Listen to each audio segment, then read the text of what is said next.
We are back with the Emperor, and this time I have received complaints. Daniel let me know that last time he barely got to talk. He had a presentation, he put all kinds of love and time into it, and we just bombarded him with questions about Miru, Propescu, and all these other things that he didn't even want to talk about. So this time, this time Daniel is going to start with a presentation. We're giving the floor entirely to Daniel to talk about handicap principle, and then that will set up a discussion about boost and what it's all about. So Daniel, it's all you, man.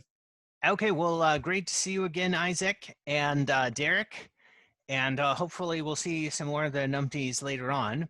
Yeah, TK And is coming. sorry for being annoyed with you about not getting through my material, but well, I mean, the reason I do these public appearances is because I think I get it out, and I think people in Bitcoin have kind of been acting like uh, like they're being very destructive, and they don't understand what they're doing wrong. You know what I mean? Not you, okay? Just some people. Some people. You know what I mean? Hey, you know what? It's okay. Even if it's me, I'm willing to hear it, Daniel. We are accepting of tough truths here. Okay. Okay. Well, let's say not necessarily you.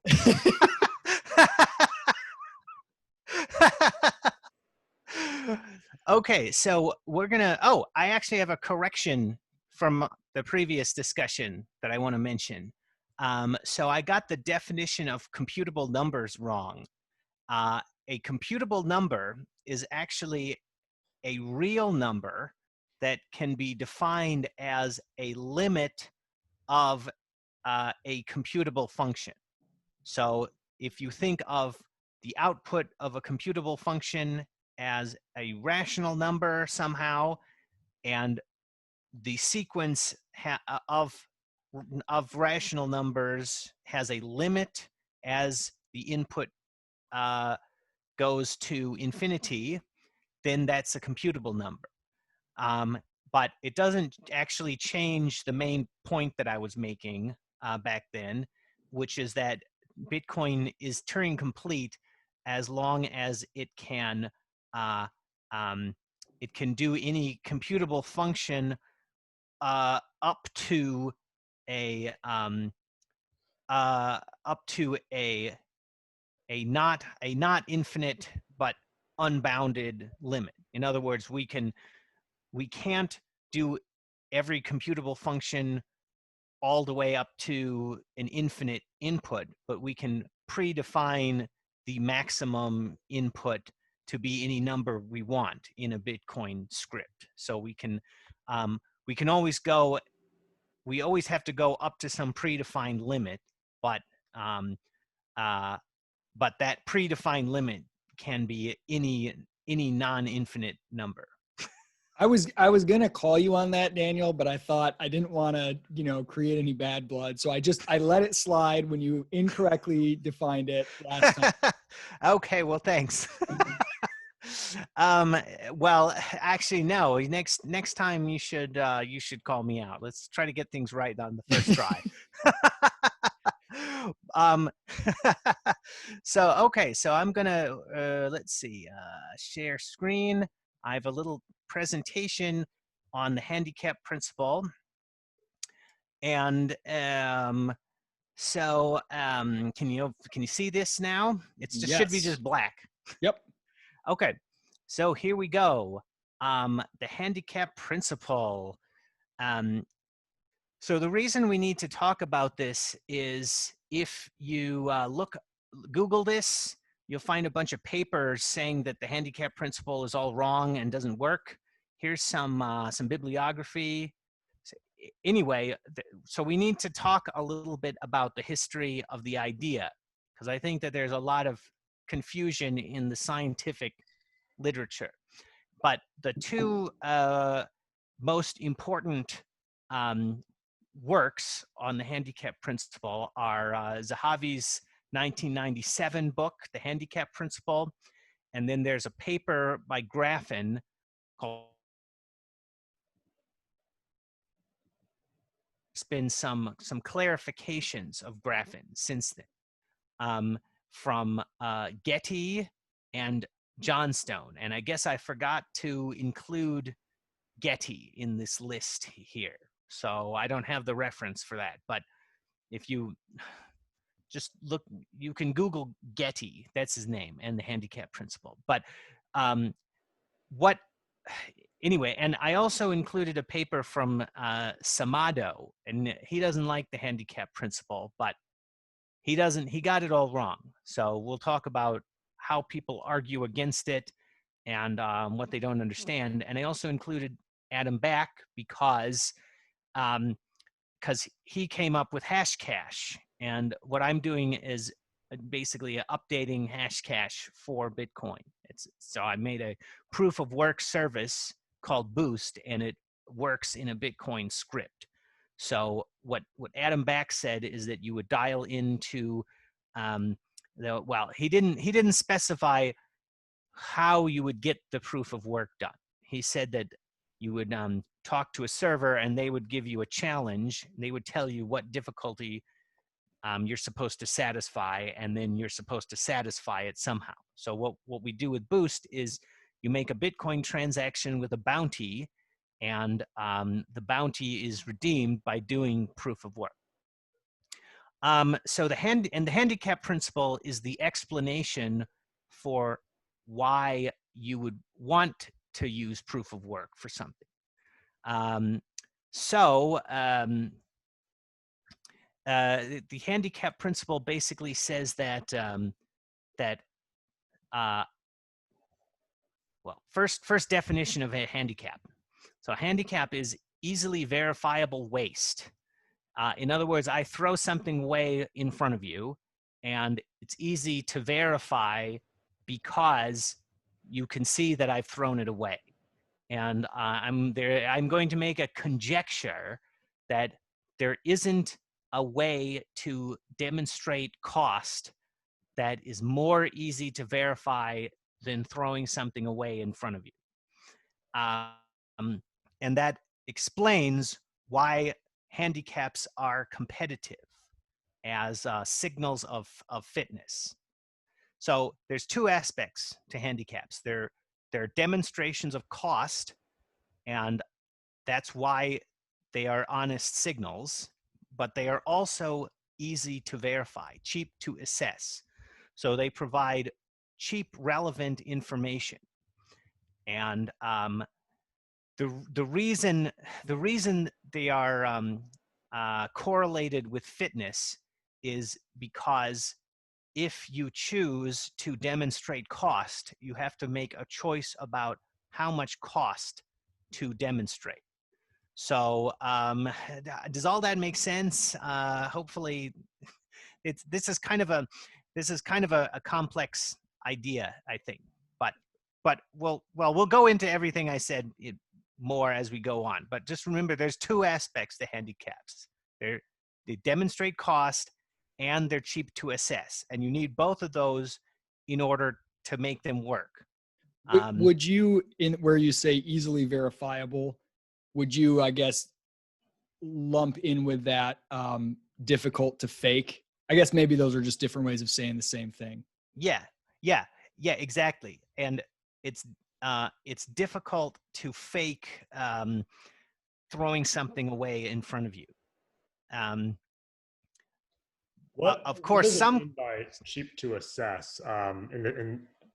What I mean is that the resources of time and computation are not very. Sorry, I meant specifically that assessment.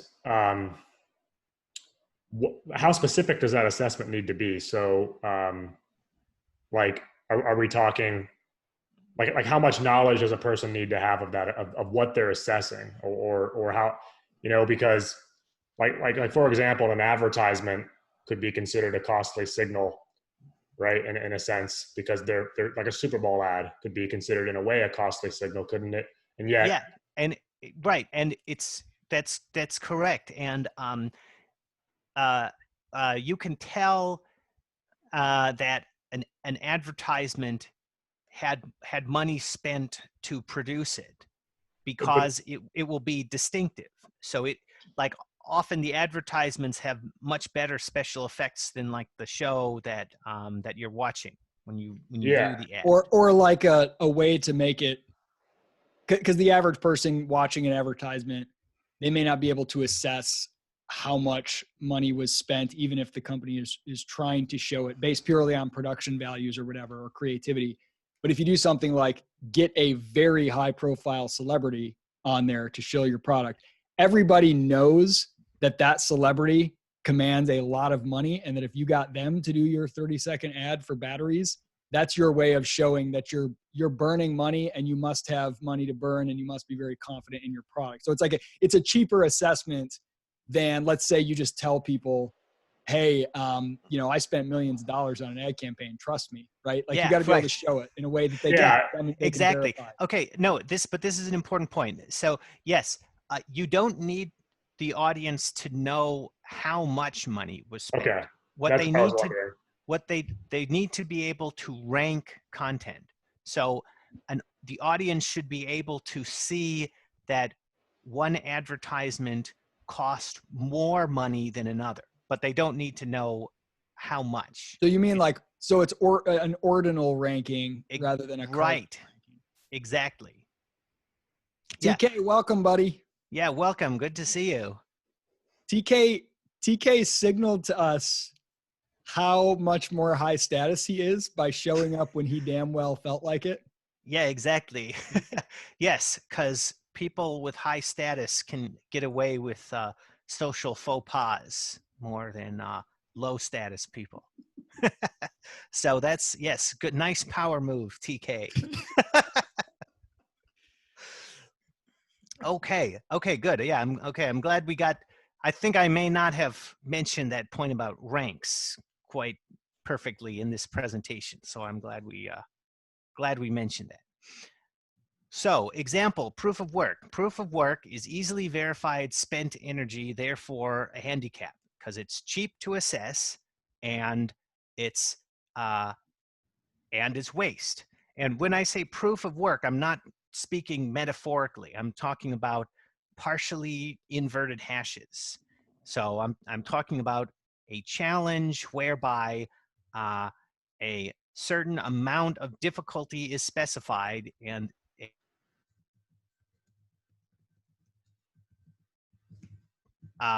meets the difficulty challenge. So sometimes people say proof of work when they're talking about something else that I'm not talking metaphorically. Bummer. Next. So are you accusing me of bad behavior when I use proof of work in other more metaphorical ways? Yes, because you may not be talking about easily verifiable waste. I think proof of work is an acceptable metaphor if you're talking about some other handicap. So you can say I don't want to sidetrack you. So tell me if you would rather address this later. But I'm curious why waste is, or where the line is between what's waste and what's not. So I use proof of work, for example, as a metaphor. I say, hey, this is kind of borrowed from crypto. Oh, With sorry, Crash, I lost you for a sec. Yeah. Okay. So waste is just easy to assess.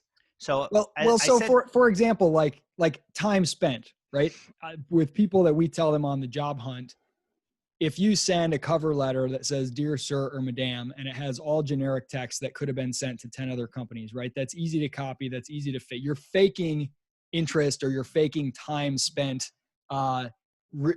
researching that company. It's very easy to spot. Versus if you take the time to make a unique project that only could have been relevant to them and send it to them, it's proof of work. You couldn't have faked that. You put in the work to research them and make something for them. And by sending them an artifact of that work, you've put in like proof of work that you actually put in the time. Now, I don't know if you'd call that waste, because I guess you would, because if they don't get the job, that's just time that they'll never get back. So they're basically betting on themselves by investing several hours in researching and making you something as an upfront cost to demonstrate their seriousness. But it's kind of like, it's waste, but waste feels like completely superfluous. Like, hey, look, I just lit $1,000 bill on fire. That's how much I want to work for you, right? Like that seems like a superfluous signal. Okay, yeah. So first, what Graffin proved, who wrote, I mentioned him earlier, Biological Signals as Handicaps. He proved that signals that demonstrate cost are correlated with fitness. And so, and I agree with what you said about personalized attention. And that's not waste, but it's a demonstration of cost, because you can read the cover letter and see that that there was personalized attention. So I think that what you're talking about is a demonstration of cost, but it's not a handicap because it's not waste. And the difference is that you could also attach proof of work to a cover letter. So in other words, the job or the company offering the job could hash the cover letter and verify that proof of work was done. And that would be a handicap because it's easily verifiable waste. And what happens then is that if there isn't enough proof of work, then they don't even have to read the cover letter. So it takes a couple of minutes to read a cover letter and verify that personalized attention was provided. But it takes a fraction of a second to verify a hash. So I think that... But you can just buy the hash. And if somebody sent me, and I've had somebody actually do this before, they Venmo'd me $50 and emailed me and said, I just sent you $50. That's how much I want you to interview me for an internship. I was like, I don't want your $50. That's a shitty signal to me. I would rather have you have spent a few hours to go and create a list of leads that are relevant to my company and send it to me. And that's work that you put in, energy that you expend, that's relevant, because it's not just that it's costly, it's that it's costly in a context where that particular type of cost is relevant, right? So VCs, for example, going to college is costly. It takes time and money, but some VCs, they only want to invest in people who dropped out of college because they value someone willing to endure the social cost of dropping out. That signals a type of fitness for being an entrepreneur that's more relevant than the cost of $100,000 spent. So like, I don't think like just spending money to have a miner hash something is necessarily the most context relevant signal, no? Well, but the advantage of it is that it's cheap to verify. So remember I said it takes a couple of minutes to read a cover letter. It takes a fraction of a second to verify a hash. So that's why it's competitive. But I'm not saying don't put personalized attention in a cover letter. What I'm saying is also do proof of work on the cover letter. And then, okay. Well, we'll get to some more pushback on that later because I have a lot more questions, but I'll let you continue with your presentation. And also paying money is a bribe. So I mean, I think that so a payment can be a handicap because it can be it's easily verified waste if you receive the payment, but it's also a bribe. So I think there's a problem with that. So you think burning money is a stronger signal than giving the money to the person you're trying to persuade? Yeah. And well, and I certainly wouldn't want to work for a company that was earning money from people applying to it.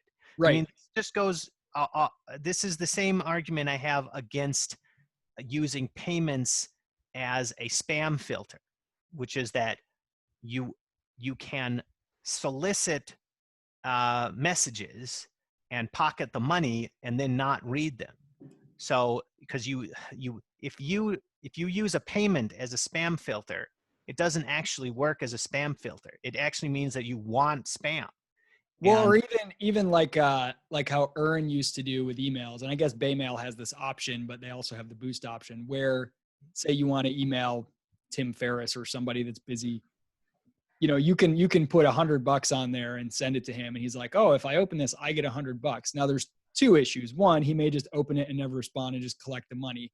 But two, the more likely thing is he's going to feel bad. Like how I felt when that kid Venmo'd me $50. I'm like, I don't want your $50. Now I feel guilty. Like, yeah, I'm going to just send it back to you right away.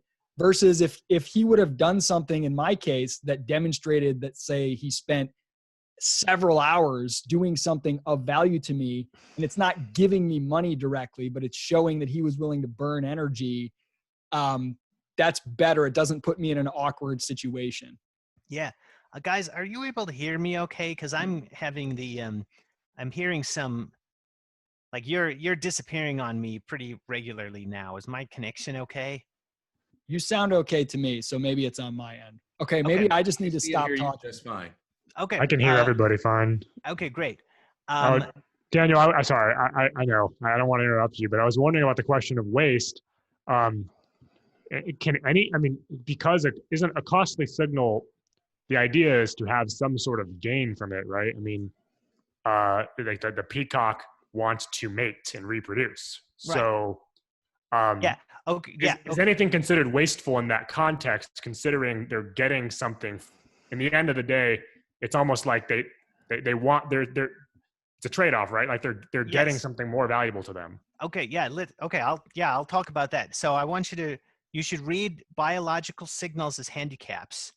And so what Graffin does in there is he says that the partial derivative of the fitness of the male with respect to the advertisement is negative. So a partial derivative means a change in a parameter irrespective of how it changes other parameters. So what that means is if there weren't any females around, it would make the male less fit to advertise more. But the male is more fit when there are females around if he advertise, or well, I should say that's not true.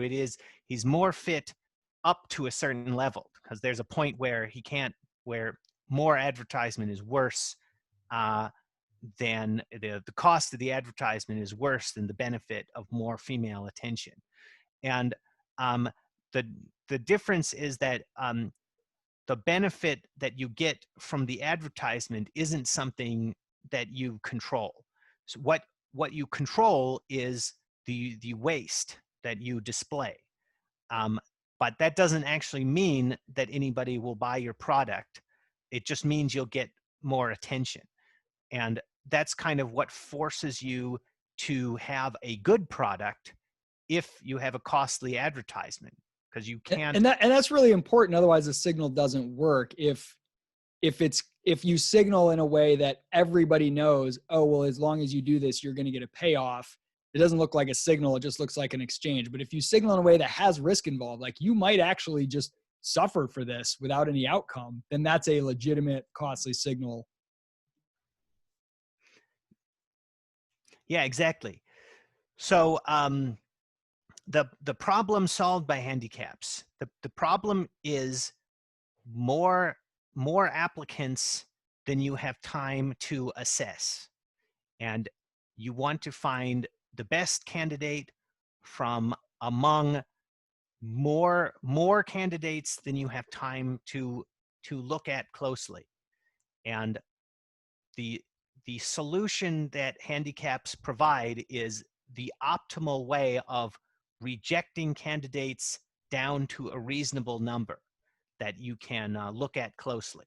So the point of a handicap is not to just say who is the best. It doesn't decide who actually is better.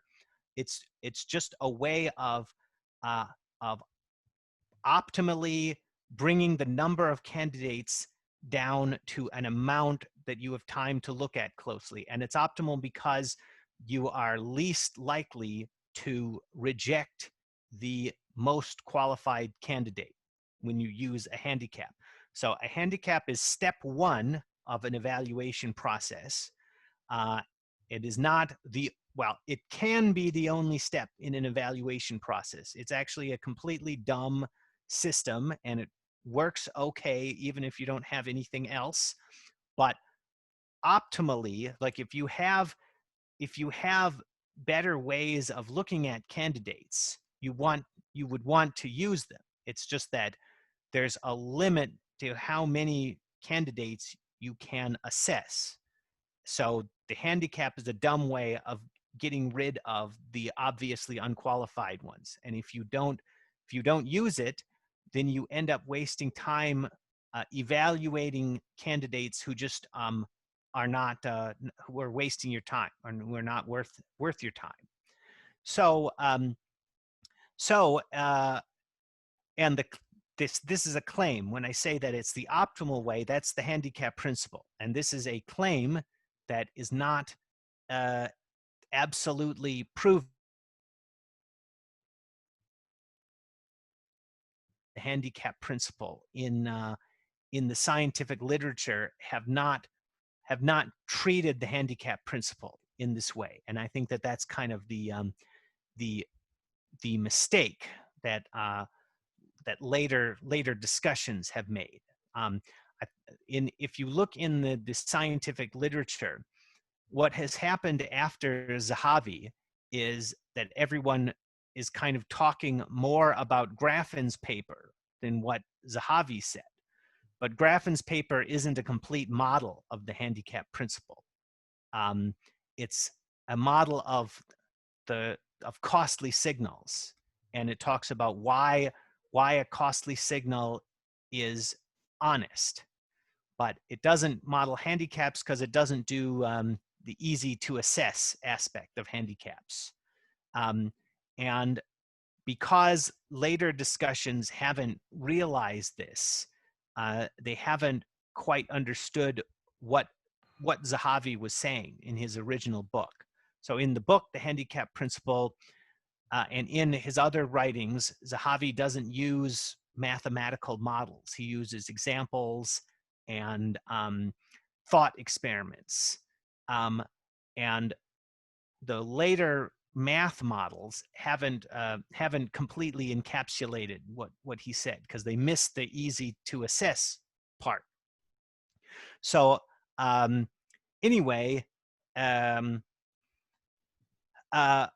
oh, and the point, so applications, females and males, job applicants, customers and stores, upvotes and spam. And I think if you just think of spam as being the basic, just think of generalized spam. The handicaps are for getting rid of it, and they're the best spam filter. And so when I talk about Boost POW, this is a service for providing proof of work. And so one of the ways that people have misunderstood it is as an alternative, as a complete substitute for other ways of evaluating fitness. So some of the people in MetaNet ICU seem to think that the idea of Boost POW is that we don't need identity and reputation and the legal system, but it's just the first step in an evaluation process, and you can use Boost POW for that, but you have to figure out the rest of your evaluation process. So if you want to use identity and reputation and the legal system and everything like that, you have to add it on. I don't do that part for you. But the idea of the service is not that I'm replaced. Service is that proof of work is the first step in an evaluation of fitness. So Daniel, I'll jump on with just a metaphor or a similarity in my world that's right in the same space. So we have companies that come to us at Crash and say, look, I'm hiring a couple, whatever, entry-level salespeople. Last time I posted a job on Indeed, I got 200 applications. They were all just generic resumes. The cost of me filtering down and figuring out who was a finalist was like impossibly high because they all just sent me really cheap, low cost information with like one click. So instead, I want you to get me people to pitch me, and they post it to Krawisz, and then people have to actually create a project for them and a short video explaining the project and why they want to work for them. And so maybe they have to go and find some sales leads or create a example cold email for the company. And that doesn't get anyone the job. All it does is they put in a couple hours to do a project for them that's costly. For one, it eliminates 80% of the people who are applying without even knowing what they're applying for. And it whittles it down to sort of finalist caliber people. But two, it delivers to that hirer an artifact that it's something costly. Now, as we discussed earlier, it may not involve waste in the same respect as this, but I spent hours and hours researching and putting together this list of leads. That is enough to basically make that person say, hey, I looked at your project for 2 minutes. You are worth an interview. But from there on out, it's up to you. You could still bomb the interview. So there are some people who are great at creating that costly signal to sort of enter the finalist pool, but it doesn't replace everything else. Nobody's going to just offer them a job immediately for the most part, right? They still want to interview you. They still want to see that you have other skills. And so it's like that first level of filtration. I like the way you put that it's not a replacement for all of the myriad other signals and context specific ways of demonstrating fitness, but it's a way to filter out the huge amount of noise at the top of the funnel as that kind of to make the first cut, so to speak. Yeah, right, exactly. And let me just add another caveat here. When I say females and males, I'm talking about in general. I'm not talking about humans. I'm talking about just females and males. And humans are actually a little different from the standard pattern, because if you actually look at humans, you can see that the females are the ones with the handicaps, at least handicaps that are attached to their bodies. So humans are a little bit different. But when I say females and males, it's easier to think about something that's a little less complicated, like the POW.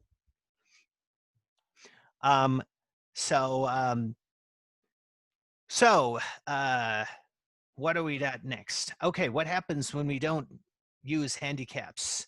We are overwhelmed with spam and or less fit males, depending on the application. Too much time spent evaluating unqualified candidates who are pretending to be qualified. So this is kind of the problem that happened in BTC, I think, is that we had too many less fit males trying to say what they thought Bitcoin was all about. And they took up all of the attention, and everybody believed them. System, all of those less fit males wouldn't have been able to afford it, and we would have seen better information about what Bitcoin is supposed to be, and people wouldn't have been fooled as much. You couldn't have taken over Reddit and Bitcoin Talk if we were using proof of work as an upvote system. So you need handicaps, or you get overwhelmed by less fit males. So that's, don't forget it. That's a big problem. So why does it work? Handicapping requires candidates to make a strategic choice about how much to handicap. Too little and not enough attention. Whoops. Too little and not enough attention, too much and too much energy lost. So you need to balance the benefit of more attention with the cost of lost energy, and the difference between these two is probability and risk. Because if you lose energy, that's 100% probability, but if you gain more attention, that's not 100% probability of getting any good out of it. So and this is kind of what why the cost of the signal is going to be correlated with fitness. It's correlated with fitness because the less fit males optimize at lower levels of handicapping because they benefit less from more attention. So the cost of the signal requires the candidates to make a strategic choice, and then the evaluators of handicaps can gain reliable information because they're cheap. So the verifiable waste part means that it's costly on the candidates and it's cheap on the evaluators. That's kind of what's good about it, and that's kind of that's why it's competitive with other things, or with other ways of evaluating candidates. So the strategic choice was elaborated by Graffin's paper, and as I said, this is an important paper, so I recommend it, but it does have a big problem, which is that Graffin didn't seem to understand that he missed something really important, which is he missed the easily assessed part of handicaps. So he thought that he was modeling the handicap principle when he was really modeling strategic choice. And Zahavi didn't seem to notice that, and I don't think Zahavi was very good at math. So I don't think he read the paper and really understood it. And later discussions of the handicap have treated Graffin's paper as if it is a statement of the handicap principle, when it's really only about one aspect. But it's still a very important paper, so I would recommend it along with Zahavi's book. So, okay, I already explained all of this. That animation is funny. Okay, are we moving forward to the next slide? There we go. So every optimal signal of fitness uses a handicap. That's the handicap principle. The handicap principle does not say that handicaps are the only signal of fitness, or that every signal of fitness is entirely a handicap. That's how scientific discussions in the literature have treated it, and that's how people have argued against it. But that version of the handicap principle is not true. What's true is that you optimize an evaluation process by looking at a handicap first, and if you don't do that, you waste time evaluating less fit candidates. So and so when Zahavi wrote his original stuff on the handicap principle, he said that handicaps are honest signals, and later scientists have understood that part because the Graffin modeled costly signals, and that's the reason that handicaps are honest. But Zahavi also said that handicaps are required, and later scientists have not understood that part because there hasn't been a math model of it yet. So, but they're required because they're optimizations. They're not required because they're the only way of producing an honest signal. They're required because it's optimal to look at the handicap first. So, discussions of the handicap principle in scientific literature, I pretty much already explained that. Criticisms of the handicap principle have been of the form: X provides reliable information about X provides reliable information about fitness and is not a handicap. Therefore, the handicap principle is not correct. So if you look at Zamato's papers, he's pretty much made his career trying to refute the handicap principle. That if you look at his papers, that's his argument. It's that there's other ways of learning about fitness besides handicaps. But if you look at what Zahavi said in his book, he always says the handicap makes it easier to assess fitness. It's not It's not like you can't assess fitness without the handicap. It makes it easier. So it's an optimizer, and it's required because of the cheapness by which you get honest information. So other reliable information concerning fitness, cues. So what that means is something that's not a signal.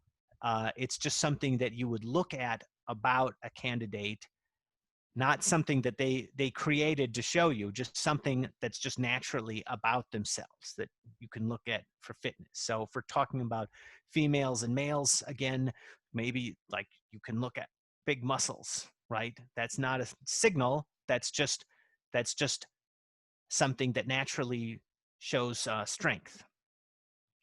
There's also costly signals that are not handicaps. That could be a handicap though. Like, well, it could. If you make your biceps massive, Well, you wasted a ton of time and energy in the gym, which means you had time and energy to burn theoretically. Well, that's true. And Graffin has a later paper where he talks about that. He has a model of cues that evolve into handicaps. So I don't think that one is as important, but yes, he wrote about that one.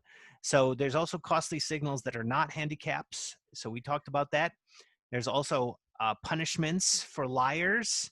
So like if we can catch everybody who is cheating and then throw them in prison or something, then that's a reason for people to be honest. But because it's, in general, the cost of cheating is what prevents cheating. Right? Daniel, on the costly signals that are not handicaps, the line between those, and maybe it's not a hard line, maybe it's more of a blurry continuum, but like, would you say a costly signal, clearly you've expend cost on this, however, you also benefit from it in some way. It doesn't make your life harder or worse. So maybe biceps are an example of that. Yeah. It's the difference between cost and waste. So but how do you, but like, that feels like a very subjective judgment, right? Like, how do you determine when it's a waste? Right. Yeah. It's not, there isn't an absolute way of distinguishing. But you would say that the easier it is the more it appears as waste, the stronger, or at least quicker and easier to assess the signal. Yes. Okay. So anything that reduces the benefit of cheating is a reason for honest signals of fitness. And C is Zamato for more. But none of them are Z.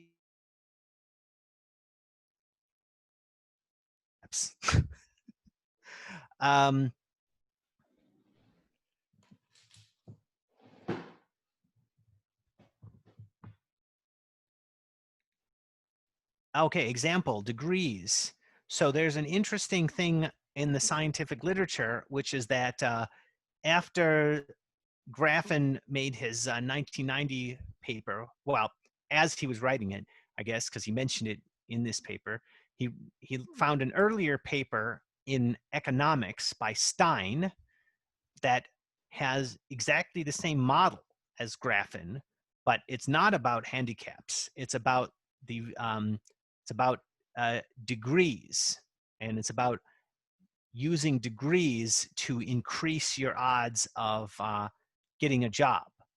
So Graffin should have realized that he was only doing strategic choice and not handicaps because of that.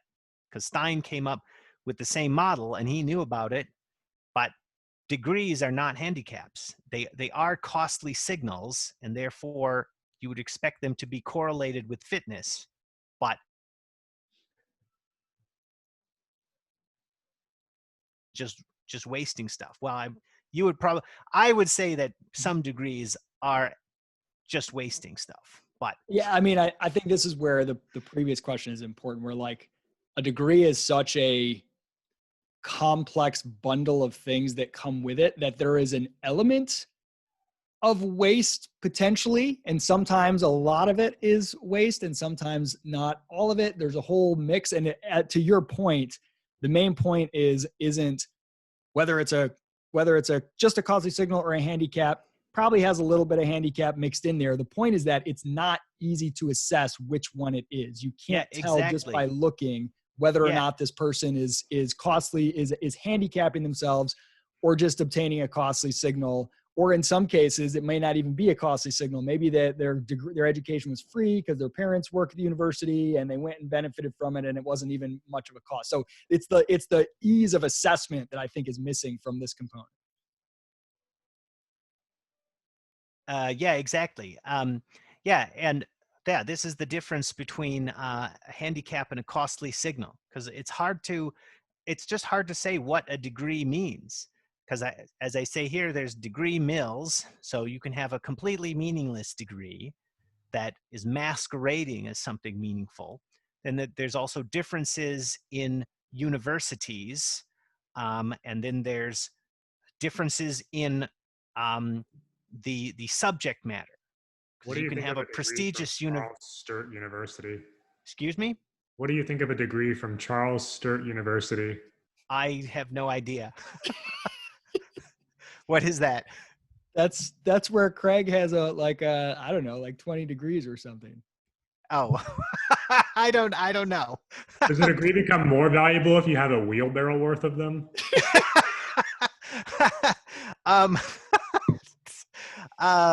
Eric just waits and says one thing that is like the highlight of the.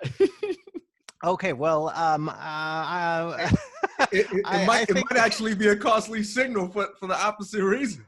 Yeah, I suspect that. I think that Craig Wright is a very intelligent person who doesn't need so many degrees. I'll just say that. But so a degree can be in a BS subject, right? And different students can complete qualitatively different work for the same degree as well. And you can, if you don't really check on what the degree means, you can get away with cheating. This is, Daniel, what I've been trying to help young people see for the last decade or so, that they think the signal of the signaling power of the degree is way stronger than it actually is, because to employers, they're like, I don't really know what this means, with a few exceptions, maybe a really prestigious degree or in a really specialized field. But if you're like BS in communications from University of Iowa, no employer really knows what that means. They don't know what class, what does that actually signal? It's like such a vague, generic thing that it doesn't do very much heavy lifting. And I think you nail it in a very concise way, that it's that difficulty of assessment problem that makes it not a very strong signal. Yeah.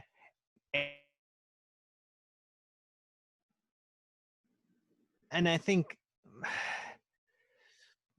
I think that there's a big problem in our.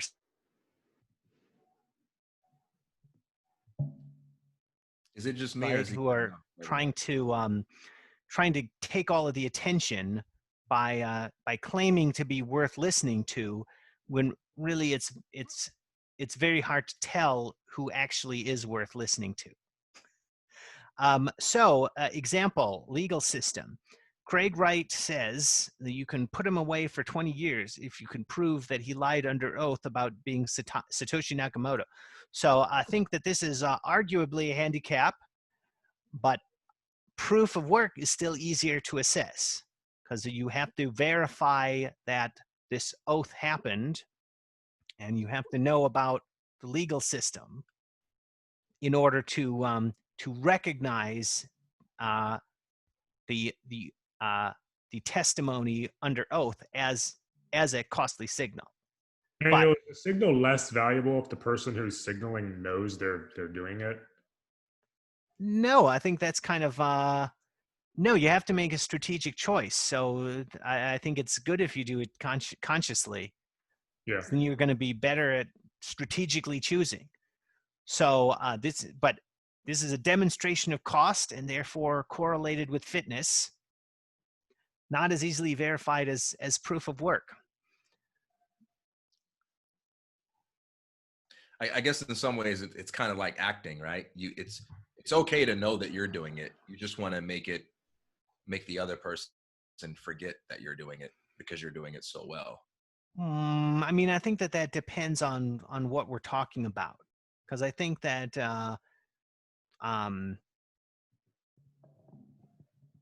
it doesn't necessarily harm you if the other handicap person needs knows. to be I don't think a handicap needs to be natural or just appear like it's not contrived, but I think that making things so that it seems natural could be a costly signal, but it may not be relevant in all context. I mean, like if a boxer is gonna fight and they enter the ring and they're like, tie my right arm behind my back and I'm still gonna win this fight, right? Like it's obvious what they're doing to everybody, and it still probably would intimidate, or maybe not. Maybe they went too far. That's a calculus they'd have to make. But like, I don't think you have to fake people out and make them think that you're not attempting to signal fitness. Yeah. I mean, I think it's better if people just know, if they're just directed to the handicap, and then they can verify it more easily. Like they would want, if there was a handicap, they would want to know that that's there so that they could see it, because that makes it easier on them. Yeah, so it's the opposite of virtue signaling, right? Where when people see that you're doing it, when they can tell that you're doing it, it loses its power. Oh yeah, that's not a that's not a cost. I mean, like there is a cost. Well, like if you're not doing bad things, there is a cost to that, because like you don't get to shoplift or something, right? You don't get to steal stuff and then get it for free. But there's also a cost to cheating if you shoplift, because you'll probably get caught and get in trouble for it.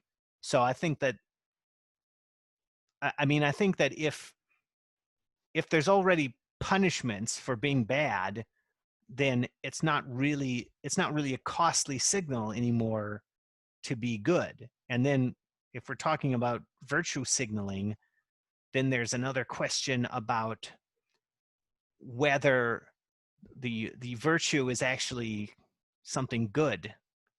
It could just be something that some group of people all believes is good, but is really just something that you have to say in order to stay part of the group.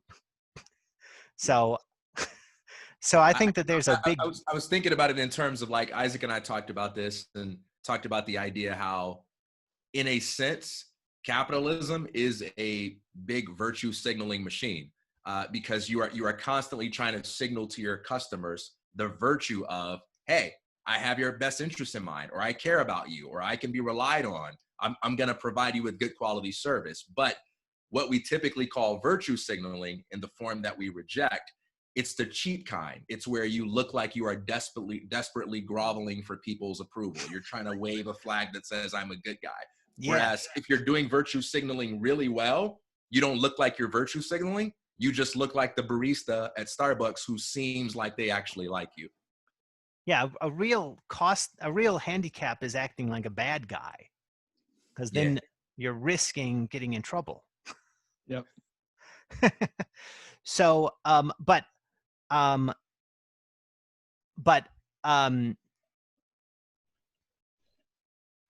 think that if we're talking about capitalism as a virtue signal, I would say that the handicap is the reason to gain attention in the first place.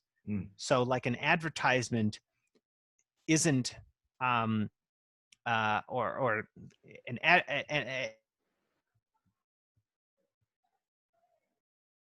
has very costly special effects or some kind of really weird, crazy, distinctive thing in it, and that's not a virtue signal. That's a way of getting attention. Then once you have attention, then you need to prove that you've got something good that the customer wants. But that's sort of like step 2. Step 1 is getting attention. Yep, makes sense. So example, a reputation signal. So costly signal, therefore correlated with fitness. Difficult to verify because people can lie about reputations. People can try to manipulate reputations so that reputations can be misleading. And also honest actors can have different idea about what a person's reputation is.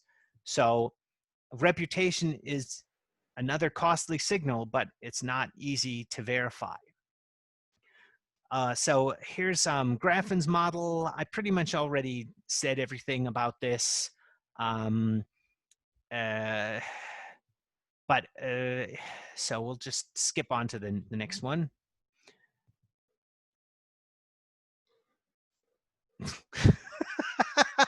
So what is this is okay, so this next section is on the strategic choice. It's a little more detail about the strategic choice, because think about this game. They're going to find that it's really fun. So I'm going to tell you a little bit about the strategy. So in Graffin's model, the increase in advertisement results in improved perception from females if it's a costly signal. So how does the male know what the optimal degree of advertising is? In other words, what is the marginal utility of more costly signal? Well, he has to think about how much more attention does he get from females if he handicaps more. In addition to think about what is the value of that attention, he has to think about how much more does he actually get from advertising more. And the only way to know is to know about what else the females are paying attention to, because you have to take that attention away from the other males, right? So in order to understand the optimal degree of advertising, you have to know about how you compare to the other candidates.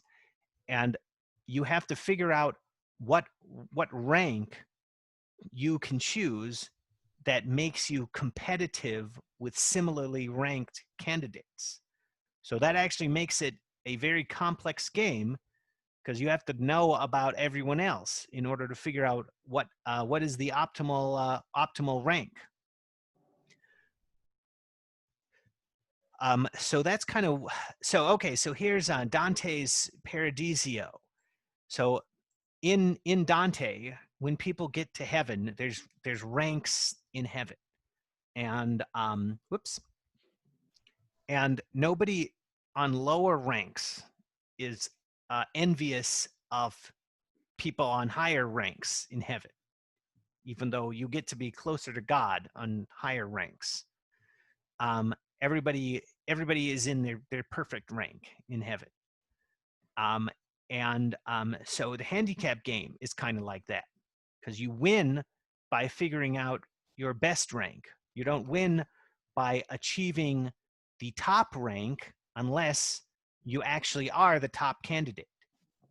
The difference is that in Dante, people pretty much automatically go to their perfect rank in heaven. But in the handicap game, you have to figure out what your perfect rank is. Hey, Daniel, let me ask you a question here. So I think there's some like obvious validity to,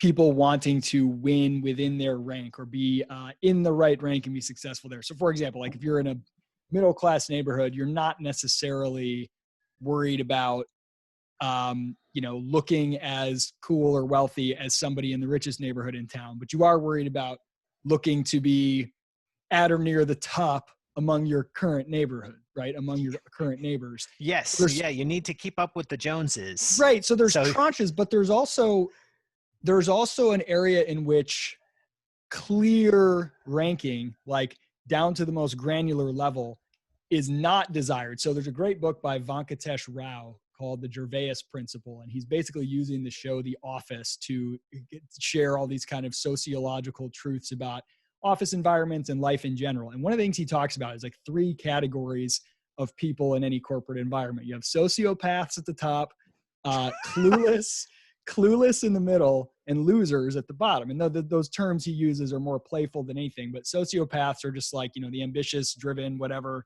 owners, CEOs. Clueless are like middle management, and they're the ones that like, they think that all the rules are really important, and they believe that that the system is all like, as long as you play by the rules, it's fair. And the losers at the bottom are just sort of like, I clock in, it's my job. I know it's a big scam, but I don't care. And like the sociopaths and the losers actually have more in common with each other, but they need this buffer. Okay. So anyway, the main thing about the status legibility is in the loser rank, the people that just clock in, clock out, they have kind of popularity contests.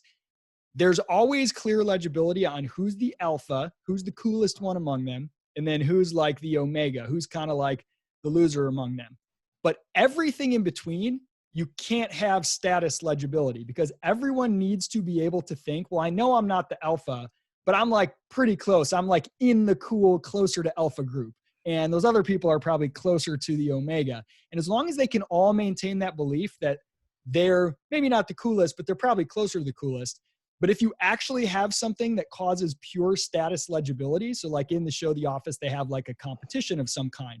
And now everybody's ranked, and the whole fabric falls apart, and everybody starts turning on each other because they don't want to actually know exactly where they rank. They just want to know that they're like within a group that maintains some illegibility. And so there's something about like not actually knowing how you stack up in a very granular level that people want, because they're afraid they might be lower than they thought they were. Okay, yeah, that's a good point. But remember that costly signals are correlated with fitness. They don't tell you exactly who is fit. So they establish ranks, but there's still competition between closely ranked individuals, and the costly signal game is to figure out your best rank, and that's not an easy game. So people are going to get it wrong. So if everybody was perfect about figuring out how they fit in with everyone else, then the handicap would perfectly rank people. But in real life, it doesn't perfectly rank people. It's just a good way of eliminating likely to be unqualified candidates. You can kind of create like tranches of probability of fitness or something like that. Yeah. So I think that in the handicap game, we do have this, there's still ambiguity, because you can always say that somebody with bigger antlers than you is actually wasting too much energy. Yeah. And you're going to eventually get higher than them by conserving energy. Got it. So next, okay, now we're going to talk about proof of work in Bitcoin. So Bitcoin miners require a deal whereby the system is sustainable, income can be earned out of it, and new miners can be welcomed, and new miners would want to join. So we want to have a good deal for everybody, even though there can be, like, even for new entrants, and we don't want Bitcoin to be overwhelmed with lazy new miners who are earning all of the income, right? So we need we need rules that produce a sustainable system, without ambiguity, but that will still work, right? So the handicap principle can explain why proof of work in Bitcoin solves this problem. So we pay in proportion to proof of work in Bitcoin. Well, over time, that's true. Over the long run, that's true. In the short term, payment goes to whoever achieves the difficulty target first. but on average, over the long term, people are paid in proportion to proof of work. Well, proof of work relative to orphaning blocks, I should say, but close enough. So miners must make a strategic choice about how much to spend on ASIC machines versus how much to spend ensuring that the ASICs earn income. In other words, you have to spend some money making sure that the machines are not going to break early and that they're going to be taken care of, and that blocks are not going to be orphaned. So networking, and you also have to spend some money ensuring that there will be people using the network. There will be customers of Bitcoin, right? So you have to make a strategic choice about how much to spend on the costly signal versus how much to spend ensuring that the signal makes money. And that's kind of like the strategic choice in a herd animal between the horns and the rest of the body. Because if you have bigger horns, then you have to have a smaller rest of the body. And eventually they get too big, then you fall over, right? So you have to figure out what's the optimal proportion to get the most income. And miner fitness depends on Bitcoin service never being interrupted. Thus, some money spent will go to the functioning of the network as a whole. And also, as I said, we need customers. So all of the miners will spend some of that money trying to get more customers, and all of the miners will earn out of that. Since handicaps are correlated with fitness, other miners can see that those who are earning income, or they're earning in proportion to fitness. It's correlated with fitness, so we don't know exactly who's more fit, but whoever is being paid more will be expected to also be spending more upholding the network. And that means that it's a good choice to join the network, because all of the other miners are going to be making sure that it works well, and it's not going to be all on you if you're a new miner. And it's also good for the old miners if a new miner joins, because they can expect that the new miner will also be spending money upholding the network. So that's the optimal way to earn income. And miners are hermaphrodites, blocks are like offspring. So every block is like a new generation.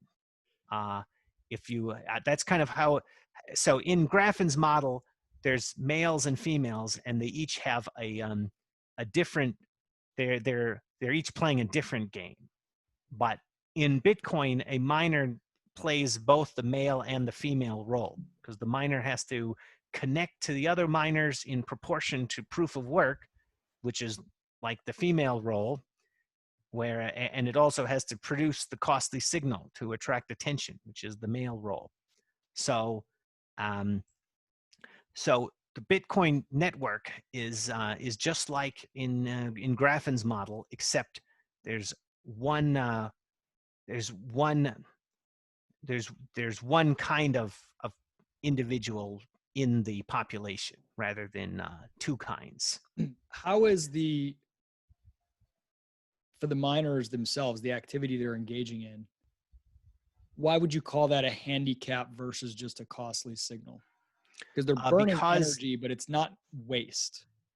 Well, it is waste because it produces partially inverted hashes. I mean, there isn't any value in having irrespective of other miners who would be, just because there's no guarantee that what they burn that is going to yield them anything. Work makes you less fit, right? Because it's energy that you could spend on something else. So it's a handicap, and it's provable waste. But it has a probabilistic beneficial outcome, right? Like you can't prove that if you expend all that energy, you're gonna get rewarded for it. But if you do it over a long enough time, the probability that you will a certain percentage of the time is pretty solid, no? Yeah, but that's only because the rules of Bitcoin are a stable strategy. So the miners could start a new version of Bitcoin with different rules, with different payout rules, and then in that new network, the proof of work might not mean the same thing. So a proof of work doesn't necessarily mean earning more income. Well, and also it doesn't mean that because you can have orphan blocks. So you can have a block that the other miners don't like for some reason, or just that it doesn't propagate quickly enough. So it's the same kind of thing with the use of the handicap to get female attention, because just getting more attention doesn't actually mean you get any benefit out of it. It depends on whether the females actually like the male, what they like, what they see. You know what I mean? Yeah. So you're just making a strategic assessment that, like, I'm gonna burn this much energy because I assume that when I enter this environment, that's going to give me an advantage. I'll stand out and I'll win. I'll win from it, but I'm not guaranteed to win, and I may learn that I need to adjust my strategy based on feedback. It's even because it's a repeat game, as you mentioned, with like a stable strategy. Over time, you could begin to say that it maybe is less risky if you can look at past rewards as an indicator of what's a worthwhile expenditure. But that doesn't mean that it's not still a handicap. It's just one that you get better and better information about that equilibrium of how much it's worth to burn. Yeah. So I'm quoting the white paper here because somebody was bugging me on Twitter saying that I'm going against the white paper with the handicap theory.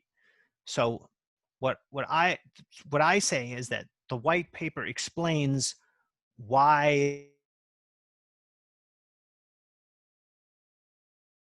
proof of work, but it doesn't explain why the honest chain will have any proof of work. So in other words, it doesn't explain why the Bitcoin system is sustainable long term. It explains, it explains why the honest chain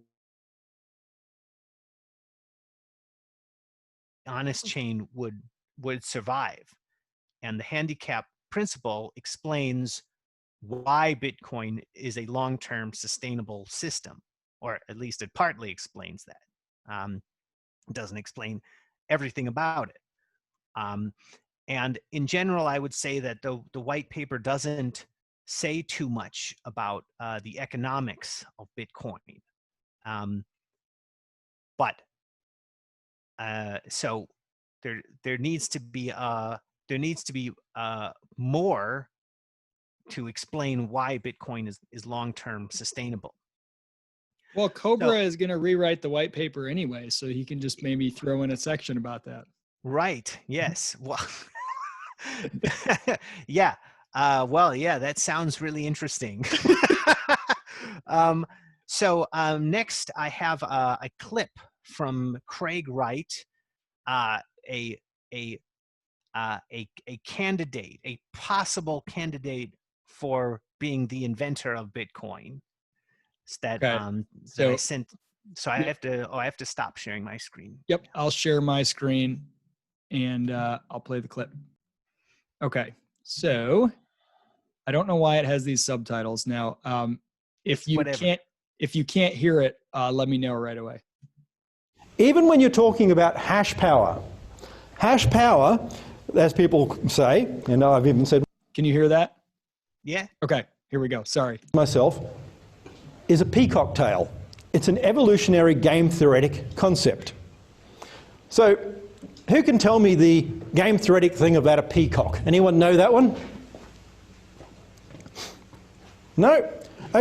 Okay, peacocks grow large tails. Peahens like peacocks with really large tails. The larger the tail, the better. the peahen's going to be strutting around going, "Goh, look at that guy's tail." The larger the tail, the sexier the peacock. So, question, why don't peacocks have 18 feet long tails?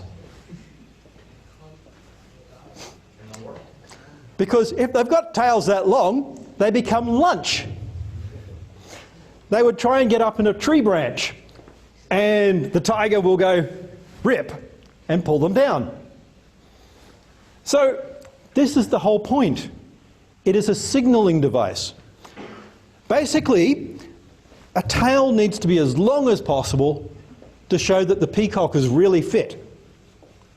The fittest it can possibly be and get away with not being eaten. It can go, "Look, baby, my useless tail is that long, and I'm alive." That's it. It's not, "Look, I've got a long tail, I've just been eaten." No one cares about that one. It's, "I've got a long tail and I'm alive." And that's the whole point here. Miners, the guys supplying all that ASIC power, are running peacock tails. What they're doing is basically conspicuous spending. They are demonstrating to the network in a Veblen-esque type fashion, "Hey, I've got money, I'm spending it." At the end of the day, that shows everyone that these guys are invested, they have skin in the game. Why? Because if they cheat, they are easy to take down. That miner over in Shenzhen or Shenzhen province or whatever else with $100 million US invested is not going to break the law. They are not going to be an attacker. Because, so, Lynn, how long does it take to move a mining facility? Yeah, about 2 weeks. Yeah. How long does it take the police to come knocking on your door? Oh, okay, that's enough. That was pretty amazing because it reminded me of some of those college classes where the professor would like say something really funny, but all the students didn't want to laugh, so they all just sat there. Craig had a couple great ones, and the audience was so silent. Yeah. Yeah. So I included that clip. Such a moment right there. What? No, it just sounded like you were like, "Yeah, okay, let me go back to my point." So like you were, Oh, well, so I included that clip because I wanted to prove that Craig Wright understands the handicap principle. So when was that? Was that after you've been talking about it a bunch? It was from late 2019. So he conspicuously didn't mention me because I feel like he said other people have said that. Well, I feel like so many times I've heard Craig give some talk or write something that I've never heard him say before.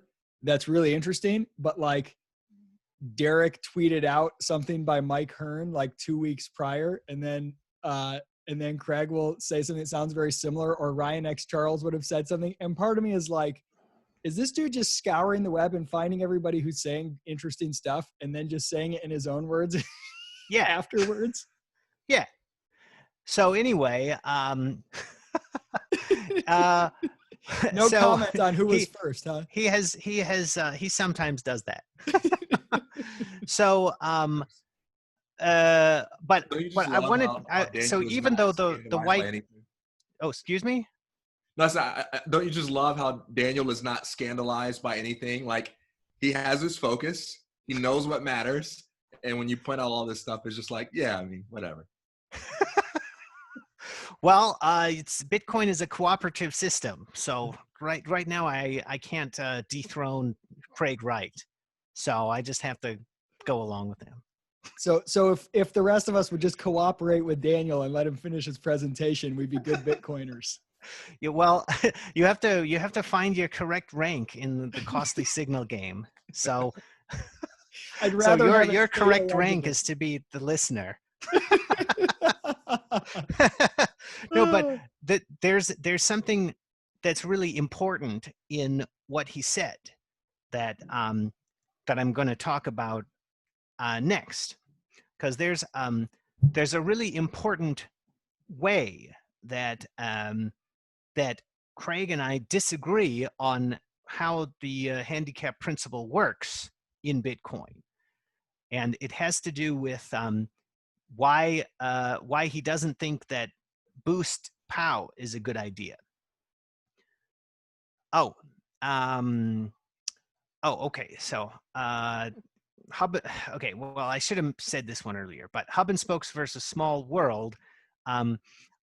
Remember in the hub and spokes network, there's a central node, and the central node can abuse the spokes by presenting them with different images of reality, because only the hub knows what the global state looks like.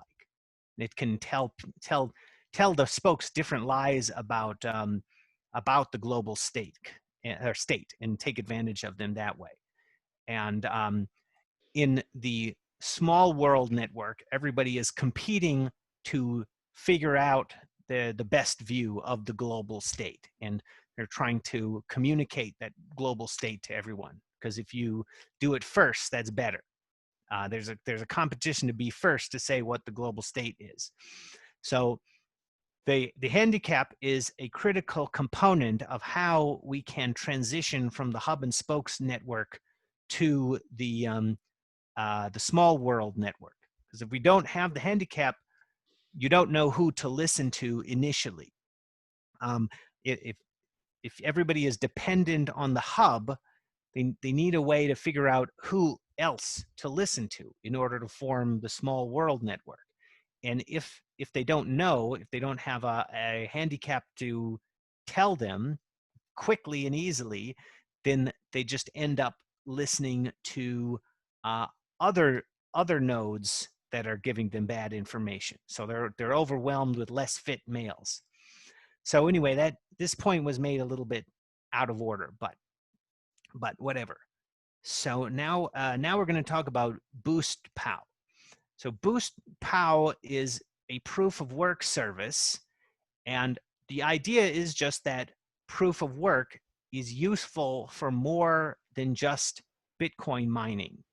So if you have ASIC machines, there's more ways of earning income off of those ASIC machines than just mining Bitcoin. And right now, Bitcoin mining is pretty much the only way, but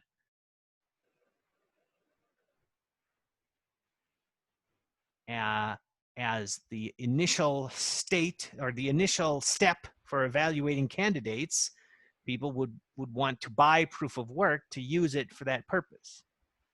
Okay, so here is a screen capture from MetaNet ICU, which says, well, and of course, we don't know for certain that any of these things are real. So there's no proof that Craig Wright actually says this or thinks this. But it's an important, different idea. It's different from mine. So I'm talking about it because of that. So he says, personally, I couldn't care less how much people spend letting computers grind, wasting electricity. It's not the point of proof of work in Bitcoin. The proof of work in Bitcoin is to demonstrate an investment that is easily captured. I think this is what people are missing. You have a large facility that is easily sequestered under law if you don't follow the rules.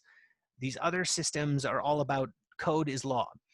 Proof of work in Bitcoin is not about an anonymous system that allows anybody to act in any way that they want. It's something at risk. There's nothing at risk in Boost POW. If you falsify the signal, you pay money to do that, then there's no cost to you. But I disagree with that. So if you remember the clip that we just played from Craig, he said, he emphasized predators. So he said that if if you're a peacock and you have a long tail, that means you haven't been eaten.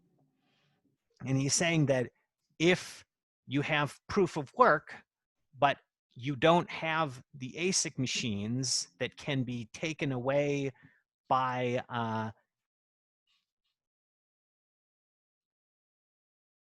not taking a risk. But that's not really true, because there's more ways to die than being eaten by a predator. There's also just health in general. So we could have a world with the peafowl that doesn't have predators, and the long tail would still be a signal of fitness, because a peacock with a longer tail would be less healthy, because it'd be using more resources to produce it. So there is a risk to having a handicap, even if there are no predators, because you're still bringing yourself closer to death in other ways.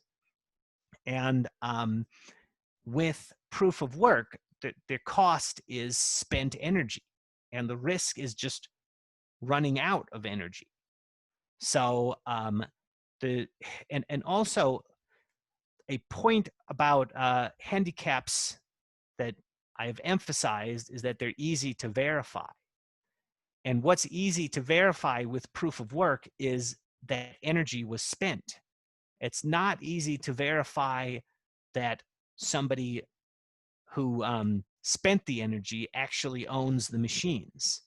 So I don't think that that is what proof of work says. Proof of work says that you spent energy.